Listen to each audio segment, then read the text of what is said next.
So today is gonna be the show by our national dance group. It's called Ravshan.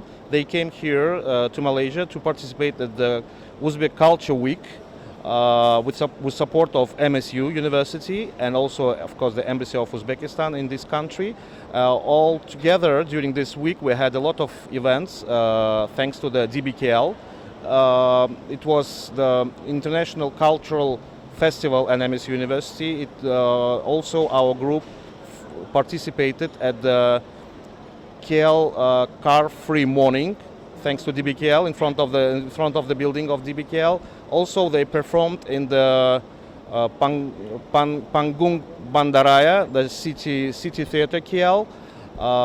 Moreover, today at the pavilion, they will perform in front of the crowd, and it's going to be a flash mob to attract as many people as possible to my country to visit it. And when you go there, you definitely will like it. And most importantly, one of the aims of this event is to say to the crowd that we have here in KL direct flights at the moment between Tashkent and KL, operated by the Malaysian Airlines and supported by the Uzbek tour operator Usmanov.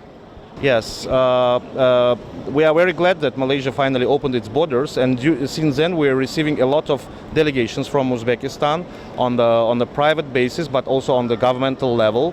And there is a B2B meetings taking place already between our businessmen.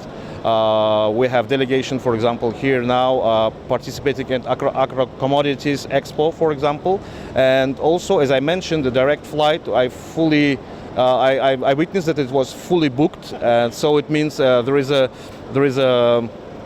good exchange of people between us, and mostly there are tourists, businessmen, and also students, because Malaysia is one of the top destinations for our students to come and to study, and also vice versa. We are opening the branches of Malaysian universities back in Uzbekistan. So I believe that on academic level, the ties between our two countries will strengthen year by year.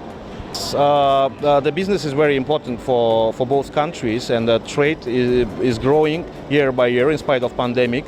And there are a lot of companies opening their branches and their offices back in Uzbekistan, and I hope that more and more businessmen will come to in both directions. Taking, as we have, as I said before, our trade is growing, and most of the commodities we are selling each other, it's of course we are buying from this country palm oil, and by the way, Uzbekistan is the biggest importer of palm oil in Central Asia, also latex and electronics. On return, Uzbekistan is delivering to Malaysia fertilizers, which is very needed for plantations, and also agricultural products, and of course, most importantly, we need to increase the number of tourists going to both directions.